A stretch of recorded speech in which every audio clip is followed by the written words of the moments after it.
দেখো আজকাল ওয়েস্ট বেঙ্গলের যা অবস্থা, ঠিক আছে, ফুটি ম্যানুফ্যাকচারিং হয়, সেখানে আমি কাজ করেছি প্রোডাকশন মেনটেন্যান্সে।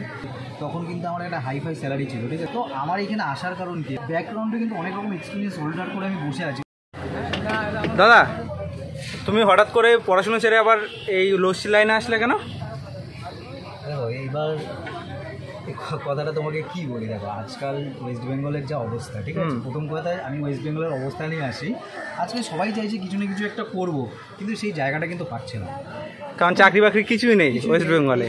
দ্বিতীয় কথা হচ্ছে, আমি কিন্তু তোমার এই যে বিটেক করেছি, আমি কিন্তু 2016 পাস আউট, আর এটা কিন্তু তোমার 2024 চলছে। তার মাঝখানে কিন্তু 8টা বছর কিন্তু আমি এই নয় যে বসেছিলাম এসে হট করে লস্যির দোকান দিয়েছি, বুঝতে পেরেছো। 8টা বছর আমি কিন্তু বিভিন্ন জায়গায় কাজ করেছি, ঠিক আছে। জব করেছি, তোমার ধরো ফ্রুটি প্ল্যান্টে কাজ করেছি আমি, যেখানে ফ্রুটি ম্যানুফ্যাকচারিং হচ্ছে। কোথায় সেটা? সেটা তোমার বারাসাত নীলগঞ্জে, ঠিক আছে, কেভেন্টার অ্যাগ্রো লিমিটেড।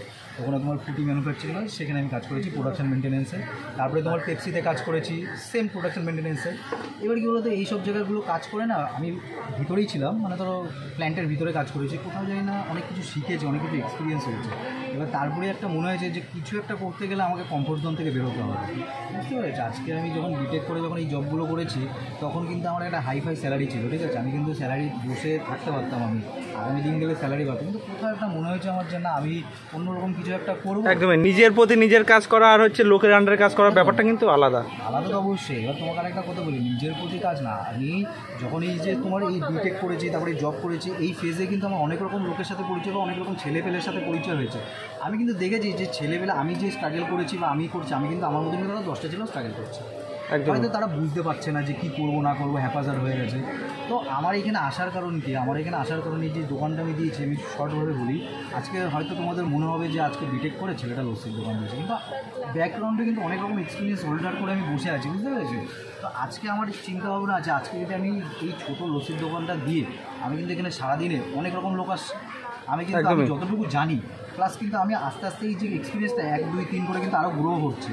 এই গ্রো করে আমি যদি চাই বা আমি যদি পারি, বা তোমাদের থাকে, তোমাদের যদি সাপোর্ট ভালোবাসা থাকে, যদি ভালোবাসা দাও, তাহলে আমি কী বলতো এই জায়গাটাকে চাইবো যে আরও 10টা জায়গায় এই জায়গাটা হোক, ঠিক আছে। যে বিটেক লেসে আরও 10টা জায়গায় হোক, আর এই 10টা জায়গায় যখন অটোমেটিক্যালি হবে না, তখনই দেখবে এক এক করে লোক আমাকে রিক্রুট করতে হবে। তো সেরকম করে যদি আমি যদি আস্তে আস্তে 5, 10, 15 করে যদি আমি 100টা ফ্যামিলিকে যদি আমি একটা জব অপরচুনিটিস দিতে পারি, আমার যতটুকু হবে আমি যেভাবে পারবো আমি সেইভাবে, ঠিক আছে। একদম বিজনেস তো লাভের জন্য সবাই চাইবে যে 2-1 টাকা লাভ করি, নিজের সংসার চলুক। কিছু করে যদি আমি 100টা ছেলেকে যদি আমি জব অপরচুনিটিস করে দিতে পারি, তাহলে আমার মনে না তার থেকে ভালো কিছু হবে, তার থেকে হ্যাপি কিছু হবো আমি। তো এই মোটিভমেন্ট নিয়েই কিন্তু আমি জব ছেড়েছি, যে আজকে আমি তো নিজের জন্য আমি দেখবই, কিন্তু তার থেকে বড় কী বলো তো, আমি আরও 10টা ছেলে বা 100টা ছেলের পাশে দাঁড়াবো আমি, যারা ধরো এই হ্যাপাজারলি ঘুরে বেড়াচ্ছে। কারণ আমি যে সেই ফেজটা পার করে এসেছি, আমি জানি যে কতটা প্রবলেমেটিক লাইফটা, বুঝতে পারি। তার জন্যই আমার কী বলতো এই ছোটো জায়গা থেকে আমার স্টার্ট করা, যে ছোটো জায়গায় করে বলো দেখি একটা অনেক রকম লোকের সাথে পরিচিত হচ্ছে, অনেক কিছু শিখতে পারছি, এক্সপিরিয়েন্স বাড়ছে।